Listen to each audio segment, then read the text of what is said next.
So మొదటి దశలోనికి 5:21 ప్రకారము ఏది మేలు అది నీవు పట్టుకో అని చెప్తున్నాడు.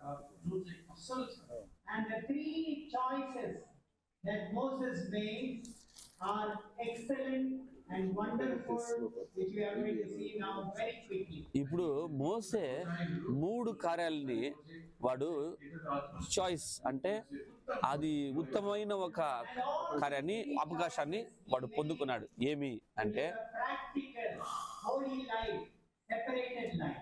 అంటే పరిశుద్ధమైన వేరుబడించబడిన ఒక జీవితం మనము జీవించాలా అంటే మంచి చాయిస్ మనం తీసుకోవాలి. ఇప్పుడు యవనస్తులు చూస్తే వాళ్ళ ముందుగా 2 ఉంది. Things for his soul.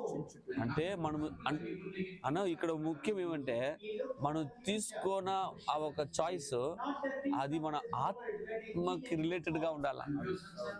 చాలా మంది చాయిస్ తీసుకుంటారు శరీర ప్రకారంగా. Choices that he made was for eternity. అప్పుడు మోసే తీసుకున్న ఒక తీర్మానము నిత్యమైన కొరకు, నిత్య జీవానికి. అవును,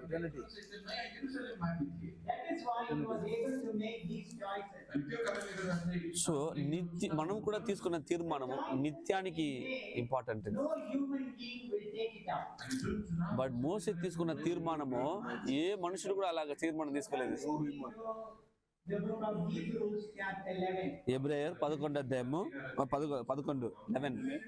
11 Same verses that we did yesterday. అదే 24, 25, 26 11. Thing that he took, which no human being will ever take it up. ఏ మనుషుడు కూడా అలాంటి ఒక తీర్మానము తీసుకోడు. అంత సాధారణంగా కొద్దిమంది ఉంటారు. In Hebrews 11:25. ఎబ్రాయర్ 11:25 అందరూ First part. అందరూ